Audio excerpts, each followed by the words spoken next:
Tuhan bersamamu. Dan bersama rohmu. Inilah Injil suci menurut Matius. Dimuliakanlah Tuhan. Yesus berkata kepada murid-muridnya, bagaimanakah pendapatmu jika seseorang mempunyai 100 ekor domba dan seekor diantaranya sesat? Tidakkah ia akan meninggalkan yang 99 ekor di pegunungan, lalu pergi mencari yang sesat itu? Dan aku berkata kepadamu, sungguh, jika ia berhasil menemukannya, lebih besarlah kegembiraannya atas yang seekor itu daripada atas yang 99 ekor yang tidak sesat. Demikian pula lah Bapamu yang di surga tidak menghendaki seorang pun dari anak-anak ini hilang. Demikianlah sabda Tuhan. Terpujilah Kristus.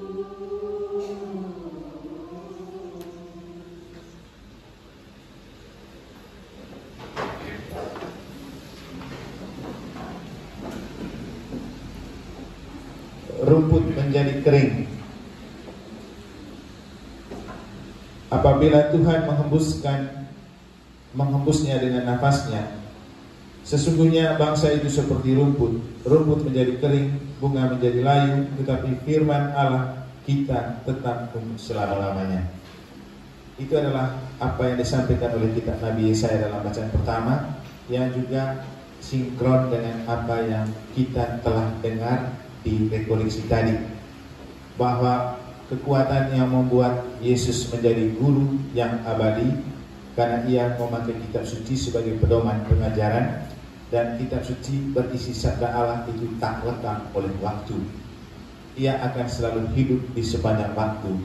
Maka inilah juga yang menjadi inspirator dan kekuatan dalam karya pelayanan kita di dunia pendidikan. Mungkin kalau mau diumpamakan, karena memang kitab suci sudah mengumpamakan hidup manusia itu seperti rumput dan bunga. Kalau disiram, ia akan hidup. Kalau tidak disiram, ia akan mati. Dan kalau Tuhan mengambil roh, ia akan mati. Dan memang rumput dan bunga akan layu dan mati, tetapi sabda Tuhan tidak akan mati.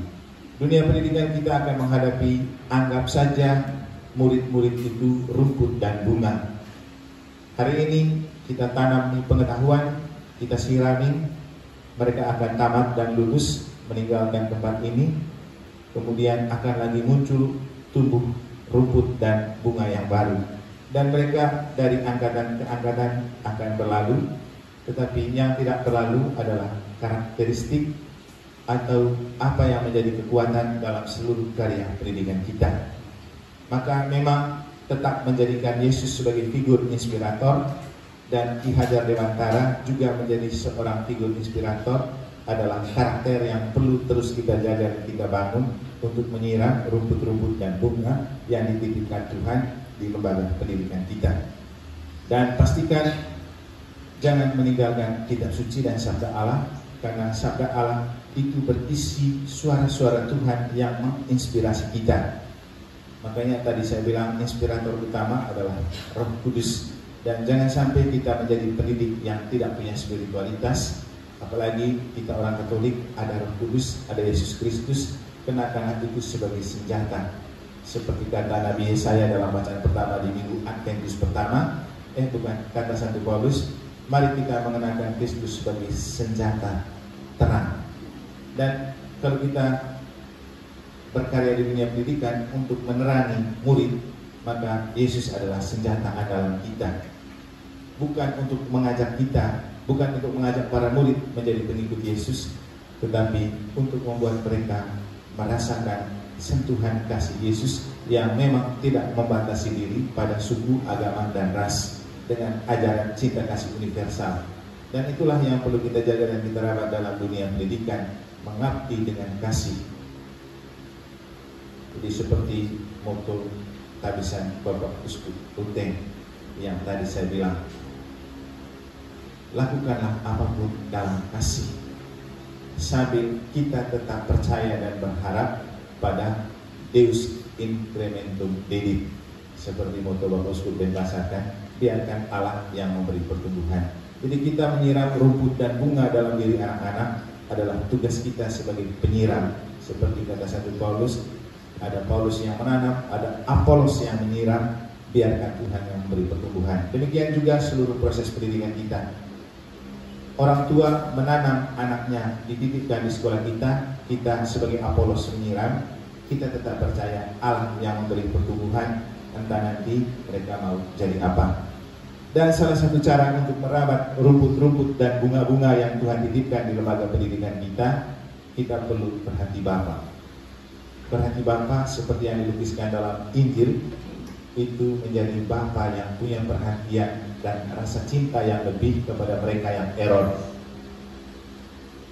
Ada satu yang hilang, itu yang dicari. Cocok dengan fragmen dari kelompok 1 tadi ya. Ketika si Putu sering datang terlambat ke sekolah, gurunya coba mencari tahu bagaimana kehidupannya.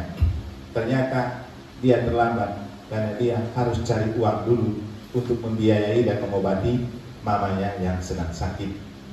Dunia pendidikan memang harus mencari yang hilang, membuka jalan bagi yang tersesat. Karena kalau kita pakai istilah Nabi Yesaya dalam bacaan pertama, tugas kita adalah meluruskan jalan yang bengkok, meratakan tanah yang lekuk. Jadi meluruskan manusia yang bengkok, meratakan manusia yang lekuk. Itulah tugas dunia pendidikan.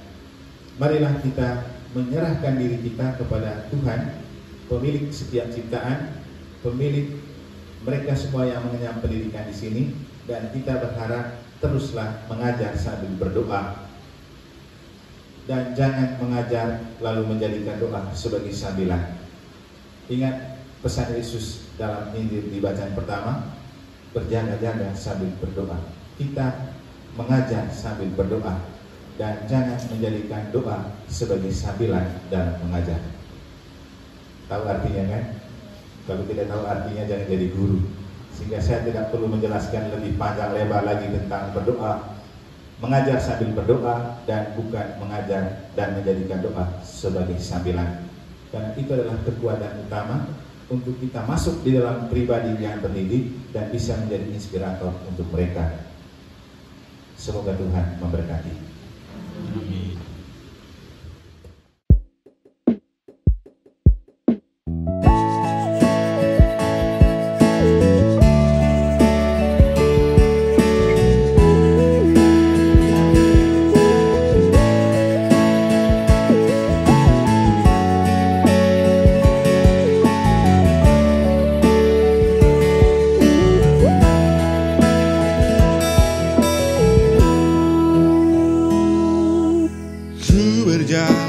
Mencarimu Tuhan dalam penang dan tiada henti.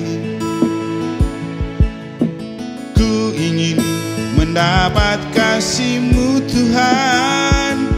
Ku cari dan ku cari, ternyata Engkau ada di hatiku. Begitu sejuk nyaman rasanya, manakala ku duduk sejenak dalam doa. Ku sembah Engkau Tuhan, ku dapat ku rasakan kesegaran hidupku. Ku